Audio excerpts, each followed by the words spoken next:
여기에 방역에 성공했다고 자신했던 아시아 국가들까지 확진자가 연일 기록을 경신하고 있습니다. 이에 사태 초기 K방역 모범국으로 손꼽혔던 대한민국이 다시금 주목받고 있습니다. 현재 초기에 강력한 봉쇄로 방역에 성공했다는 홍콩의 상황이 심각해지고 있습니다. 지난달 27일 신규 확진자가 128명으로 세 자릿수를 기록하며 6일 연속 1일 100명 이상이 늘었습니다.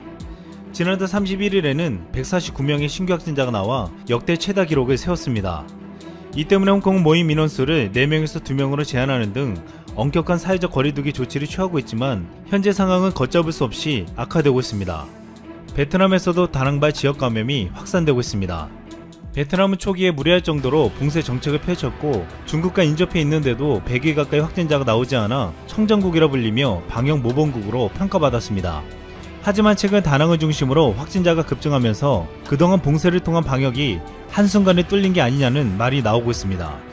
지난달 30일에 다낭에서 격리된 사람을 검사한 결과 45명의 확진자가 발생하며 1일 최다 기록을 경신했습니다. 이에 반해 한국은 31일 0시 기준 신규 확진자가 36명으로 해외 유입 사례가 22명, 국내 지역 발생은 14명에 불과했습니다. 국내 지역 발생 확진자는 최근 6일 연속 10명 안팎으로 오가며 안정적인 추세를 보이고 있습니다. 처음부터 봉쇄 정책을 쓰지 않고 검사, 추적, 격리와 같은 방식으로 확진자를 구별해 감염 확산을 막았던 한국은 다시금 집단 감염 사례가 발생했음에도 불구하고 다시 확산을 막을 수 있는 시스템이 효율적으로 작동되었습니다.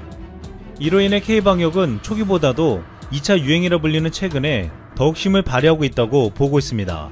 하지만 초반부터 봉쇄 정책을 쓰거나 제대로 방역 정책을 쓰지 않은 국가들은 갑자기 방역이 뚫리자 방법을 제대로 찾지 못하고 허둥지둥 대고 있습니다. 지금 이 같은 상황에 홍콩과 베트남에 이어 확진자가 가장 폭발적으로 늘고 있는 나라는 일본입니다. 초기 올림픽 유치 때문에 검사를 적게 해서 감염 확산 실태를 숨기고 있다는 의심을 받아왔던 일본은 이제 그 실체를 점점 드러내고 있습니다. 일본 공영방송 NHK에 따르면 지난달 30일 일본에선 수도 도쿄도 367명을 비롯하여 1301명의 확진 판정을 받아 이틀 연속으로 역대 최다 기록을 경신했습니다. 또한 31일에는 1557명으로 또다시 신기록을 경신하며 사흘 연속 최다 기록을 새로 썼습니다. 이런 상황에서도 일본 정부는 긴급사태 발령을 검토하지 않고 있다는 입장을 유지하고 있습니다. 일본 정부 대변인격인 스가 요시히데 관방장관은 31일 기자회견에서 긴급사태 선언을 다시 발령해 사회 경제활동을 전면적으로 축소시킬 상황이라고는 생각하지 않는다라며 긴급사태 재발령서를 일축했습니다. 지금 일본의 확산 속도는 긴급사태 당시보다 4배나 늘었음에도 일본 당국은 아직도 괜찮다고 하고 있는 것입니다. 이에 더 이상 일본 정부를 못 믿겠다며 일본의 지자체들은 독자적인 행동에 나서고 있습니다. 지난달 31일 오키나와는 독자적인 긴급사태를 선언했습니다. 수도 도쿄도에서도 확진자 463명이 새로 보고돼 이틀 연속 최다 기록을 경신했고 고이케 유리코 도쿄도지사는 기자회견에서 도의 독자적인 긴급사태 선언을 발령할 수밖에 없게 된다고 밝혔습니다. 지금 도쿄도도 긴급사태를 발령하는 것은 시간 문제라고 보고 있습니다. 지금 일본 국민들과 언론은 모습을 드러내지 않고 은둔형 직무 행태를 이어가는 아베 총리를 향해 큰 소리를 내고 있습니다. 도쿄신문은 지난달 31일 일면에 총리에게 묻지 않으면 안 되는 것이라는 제목의 도요다 유치 논설 부주간 칼럼을 게재했습니다. 도요다 부주간은 아베 총리는 5일 정기국회가 폐회한 다음 날인 지난달 18일 이후로 기자회견을 열지 않고 정기국회 폐회 중 개최되는 상임위원회에도 얼굴을 내밀지 않고 있다고 비판했습니다. 도요다 부주간은 이 칼럼에서 국민을 대신해서 묻는 것이 우리들 미디어의 의무이자 책임이라고 하면서 3개의 질문을 하며 답을 하라고 촉구했습니다. 바이러스 감염이 재확산되는데도 긴급사태를 선포하지 않는 이유, 감염 확산 속에 여행 장려 사업인 고투 캠페인을 앞당겨 시작한 이유, 유전자 증폭 검사를 확충하지 않는 것인지 아니면 능력이 없어서 못하는 것인지, 이 같은 질문과 전면에 나서라는 요구에도 아베 총리는 아직도 뒤에 숨어 있으며 최근 유일한 감염 대책으로 마스크 8천만 장을 배포하기란 계획을 포기했습니다. 아베 총리가 최대 규모의 감염 확산이 일어남에도 불구하고 국내 여행을 진작시킨다며 고투 트래블을 강행하거나 뒤에서 침묵한 이유는 바로 돈, 경제 때문이었습니다. 긴급사태로 인해서 무너진 경제를 회복하겠다는 의지였지만 허술한 방역체계는 경제를 살리기보다는 감염을 더 확산시켜 경제를 위협하는 결과를 나오게 만들고 있습니다. 일본 경제는 지금 심각한 상황입니다. 일본 내각부는 30일 전문가들로 구성된 경기동향지수연구회를 열고 일본 경제 경기 확대 국면이 2018년 10월 끝났다고 공식 발표했습니다. 올해 2월까지도 경기가 완만하게 회복하고 있다고 주장해왔지만 결국 아베노믹스의 성과가 끝이 나고 있다고 실토한 것입니다. 또한 일본 정부는 30일 경제재정자문회의를 열고 올해 실질 국내 총생산 성장률 전망치를 당초 플러스 1.4%에서 마이너스 4.5%로 대폭 하향해 수정 발표했습니다.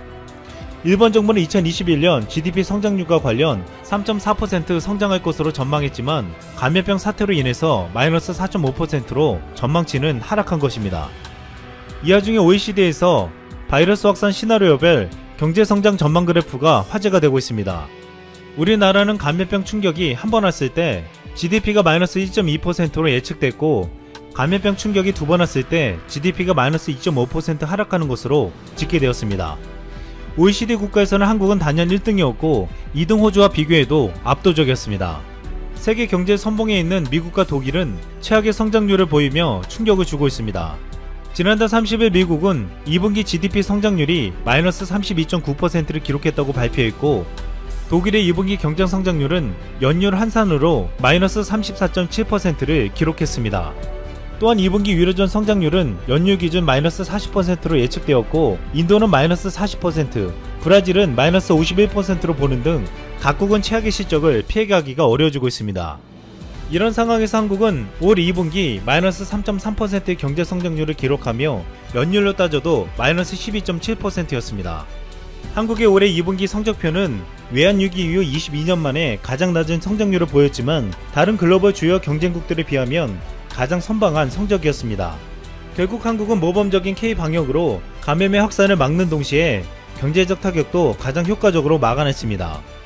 WHO는 지난달 30일 열린 화상 언론 브리핑에서 지난 6개월 동안 얻은 교훈을 묻는 말에 이렇게 말했습니다. 선진국의 바이러스 초기 대응 능력을 과대평가했다. 그러나 한국처럼 상황 반전이 가능하다. WHO가 선진국이라 불려왔던 부유한 국가들에 대한 오판을 지적하며 스스로의 과오를 확인한 것입니다. 마이클 라이언 WHO 사무차장은 시계를 6개월 전으로 돌린다면 선진국에도 직접적으로 도움을 주고 싶다고 말했습니다.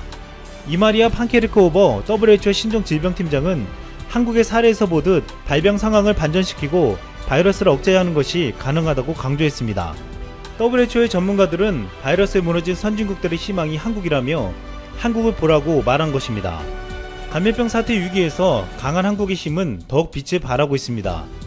LG전자가 최근 미국 월프를 제치고 상반기 세계 1위의 가전회사가 되었다는 보고가 나왔습니다.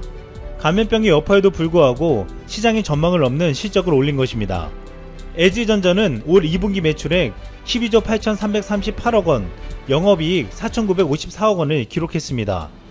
상반기 전체로 볼 때 LG는 매출과 영업이익 모두 월프를 압도했는데 영업이익만 월프의 3배에 달했습니다.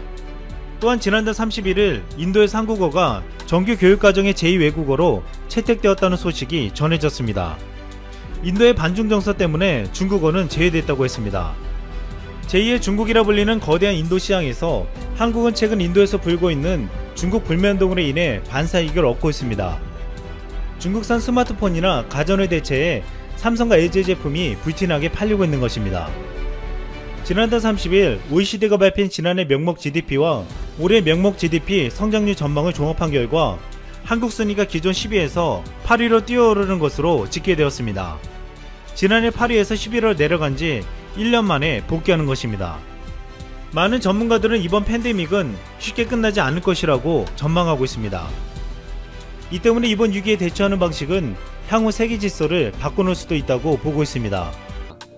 2012년 노벨 생리학 의학상 수상자는 영국의 존 거던 박사와 일본의 야마나카 시냐 교수입니다. 이들의 연구 분야인 유도 만능 줄기세포는 피부나 혈액 등의 체세포에서 몇 가지 유전자를 조작해서 배아 줄기세포처럼 매우 많은 세포로 분화시킴으로써 분열 증식을 거쳐도 그것을 유지할 수 있는 자기 복제 능력을 가진 세포입니다. 쉽게 이야기하면 성숙한 세포를 다시 수정란 수준으로 되돌아갈 수 있다 라는 이야기입니다. 파킨슨 병을 앓고 있더라도 젊은 세포를 다시 주입하면 깨끗이 낫는다는 것이고, 많은 질병이 iPS 세포를 주입하기만 하면 완치의 가능성이 있다는 거죠. 세포가 거꾸로 젊어질 수 있다는 것이니 얼마나 엄청납니까? 그리고 이 정도 이야기를 하면 누가 떠오르시나요? 한국의 황우석 박사와 유사하다는 생각이 들지 않으시나요? 황우석 박사는 한때 전 세계적인 줄기세포 전문가로 젖소나 코요테 등 복제 동물을 들고 나오는 등 센세이션을 일으켰습니다. 물론 사이언스지에 발표한 논문이 조작된 것으로 밝혀지면서 순식간에 신화의 거품이 꺼져버렸지만요. 일본에서는 신야 교수의 논문이 거짓이라는 것이 아니라 신야 교수가 언터처블 신성 불가침이 되어가면서 연구 방향과 사업화에 대해 어느 누구도 이의를 제기하지 못하는 것에 대해 우려하고 있습니다. 한 예로 iPS 비축 사업에 엄청난 공적 자금이 투입되지만 실제적인 사업화가 더디고 많은 문제점이 노출이 돼서 재정 지원 중단에 대해 심각하게 논의를 하고 있던 중이었습니다. 그런데 신야 교수가 기자회견을 통해 부당하다면서 계속 지원을 호소하자 바로 일본 정부가 태도를 바꾸고 계속 지원을 하기로 했습니다. 신야 마음대로 해라 라는 팬덤 지지층인 신야빠의 유권자 파워가 엄청나게 세다고 생각할 수도 있지만 일본 정부도 뒤로 물러날 수 없는 사정이 있는 것입니다. 성공만 하면 한방에 세계적인 기업이 등장하고 일본은 완전히 경제적으로 성장하게 된다는 희망이죠. 그래서 일본은 지금 7년 동안 1천억엔 약 1조 800억 원을 국가 자금으로 팍팍 밀어주고 있습니다. 그러다 보니 일본에서는 허혈성 심근경색증뿐 아니라 확장형 심근형에도 임상실험에 들어갔다. iPS 세포로 제작한 면역세포를 암 환자에 이식했다. iPS 세포로 각각 장기로 연결되는 복수의 장기를 동시에 만드는 데 성공했다. 등의 연구 개발 성과가 계속 발표되고 있습니다. 그런데 이런 발표는 임상실험 단계에 들어가기 시작했다는 것 뿐입니다. 실제로는 올해 들어 출하된 iPS 세포의 일부를 암 환자에게 투입했는데 유전자 이상이 일어나서 문제가 된 적이 있습니다. 이는 주도적으로 사업을 추진하고 있는 도쿄대 iPS 연구소도 인정한 부분입니다. 막상 임상실험에 들어가니까 임상실험자의 유전자와 염색체에 이상 변화가 일어나고 출하된 세포가 도중에 이상하게 변해버린 것입니다. 그런데도 그 누구도 이런 임상실험을 중지시켜야 한다고 말을 못하는 상황이라는 거죠.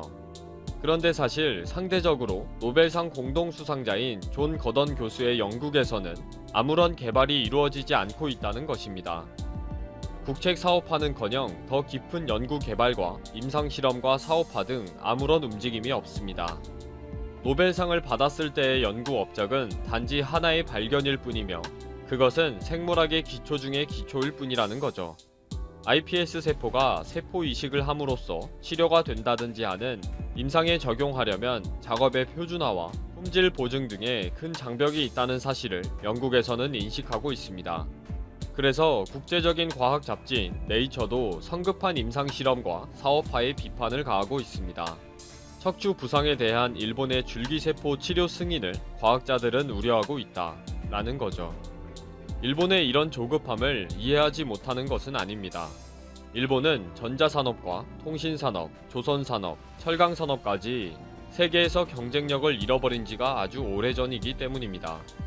게다가 앞으로도 일본의 산업 경쟁력은 곤도박질 칠 가능성이 아주 높습니다. 이럴 때 iPS 세포로 세상을 뒤집어 놓을 수 있다면 하는 기대를 가지는 것은 로또에 대한 희망일 것입니다.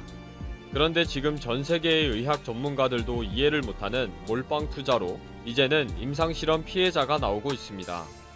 그래도 멈춰서 냉정을 되찾고 차근차근 연구개발하지 못하는 일본입니다. 안녕하세요, 트리블튜브. 오늘은 입국심사 시에 한국인들이 가장 많이 하는 실수 3가지에 대해 알아보겠습니다. 최근 한국 사람들은 한국의 위상 및 여권 파워 등이 예전보다 많이 좋아져 입국심사가 쉬워졌다 얘기합니다. 특히 일부 국가에서는 사전 입국심사 등록이나 입국 시 E-게이트 등 한국인에게만 특권을 주고 있습니다. 그러나 여전히 입국심사 시에는 절대로 실수하면 안 되는 사항들이 많이 있습니다. 특히 입국심사는 그 특성상 짧은 시간에 핵심적인 질문만으로 이루어지기 때문에 대부분은 무난하게 통과할 수 있습니다만 자신의 상황에 따라 실수하기도 매우 쉽습니다. 또한 한국인들의 독특한 특성이 있는데 이것이 자칫 입국 거부로 연결되기도 쉽다고 하는데요. 실제 케이스를 보면서 어떠한 것들이 있는지 크게 3가지를 알아보도록 하겠습니다. 이 3가지에는 대부분의 한국인의 실수 항목이 포함되어 있으므로 참고하셨으면 좋겠네요. 첫 번째, 망각을 잘하는 경우. 한 부부는 미국의 수도 워싱턴 DC에 입국했는데 자신의 짐이 탐지견에 걸려들었다는 걸 알았습니다. 심사관은 영어로 짐에 무슨 음식이 들어있냐고 물어봤는데 이 부부에게 영어가 통하지 않았습니다. 다행히 통역관이 와서 어떤 금지 음식이 들어있냐고 리스트를 보여주면서 물었는데 없다고 했습니다. 그런데 그 탐지견은 여전히 부부의 가방에서 떠나지 않고 계속해서 그 가방을 맴돌고 있었습니다. 알고 보니 그 탐지견은 농산물 전문 탐지견으로 큰 가방에 사과 하나도 찾아내는 훈련견이었죠. 결국 부부의 가방에서는 고기 만두가 나왔습니다. 돼지고기 성분이 있는 게 걸려든 것입니다. 결국 이 부부는 금지식품 반입 사유로 인해서 $300의 벌금을 내고 음식도 압수당했습니다. 많은 경우는 이와 같이 자신의 짐에 무엇이 들었는지 기억을 못하고 신고를 제대로 안 하는 경우였다고 합니다. 자신이 무엇을 소지했는지나 기타 여행 때 기억할 주요사항은 반드시 잊지 않고 있어야 하는 것입니다. 두 번째, 잘못된 정보를 믿는 한국인들.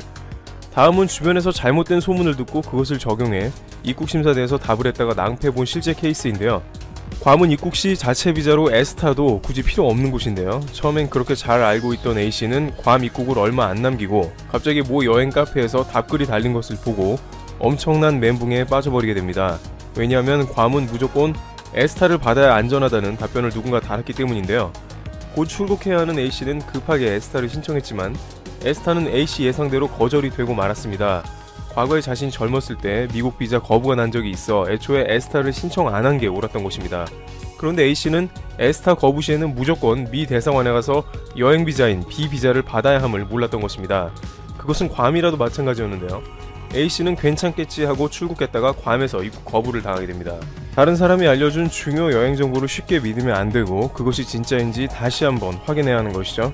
B씨의 경우 친척 집에 투숙을 해야 하는데 그냥 혼자서 여행 왔다고 하는 게 낫더라고 해서 그랬더니 자세한 숙박 예약표를 달라고 요구받아 제출을 못해 입국 거부를 당한 사례가 있었습니다. 또한 단기 어학연수 목적으로 입국을 했는데 대부분 전자비자인 에스타로 어학연수를 마쳐도 된다고 하여 그 이야기대로 대답을 했다가 에스타는 그 목적과 어학연수가 맞지 않는다 하여 입국이 거부되어 버린 케이스도 있습니다. 세 번째, 눈덩이처럼 커지는 거짓말. 입국 심사대에서 일한다는 한국계 요원 디킴 요원은 한국 여행객은 거짓말을 하지 말아야 한다고 했습니다. 특히 가벼운 거짓말을 처음에 무심코 했다가 눈덩이처럼 일이 커져서 입국 거부 및 블랙리스트도 오른다는데요. 입국 거부된 한국 사람들 중에는 한 번에 사실을 이야기 안 하는 경우가 자주 있었다고 합니다.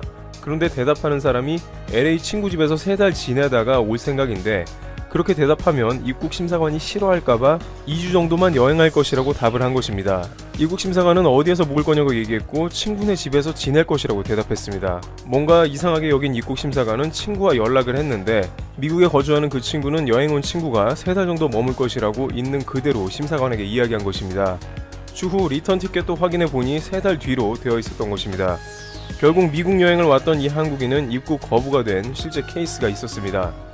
또 가장 많이 걸려드는 케이스는 소지하는 현금을 정확하게 얘기하지 않은 경우라고 합니다. 입국 시 자진신고만 하면 $10,000 이상 현금 보유를 하고 여행에서 사용할 수 있는데 속인다는 것입니다. $10,000 이상 보유 시 신고하라고 했더니 혹시 그에 대해 세금을 매길까봐 지레 겁을 먹고 속인다는 것입니다. 그러나 이미 입국심사관 입에서 그런 말이 나왔을 땐 어느 정도 심사관들도 파악이 된 상태라고 합니다. 따라서 제대로 신고를 안 하면 현금 전체가 압류되고 형사처벌까지 받을 수 있다고 전했습니다. 한 한국 여행객은 $25,000를 가져왔는데 신고 없이 들어오다 발각되어 전액을 압수되기도 했습니다. $10,000를 넘겨도 정확하게 CBP에 신고하고 들어가면 문제가 없다는 이야기를 강조했습니다. 이상으로 입국심사 시 실제 실수를 통해서 벌금이나 심하면 입국 거부까지 된 케이스를 살펴보았습니다.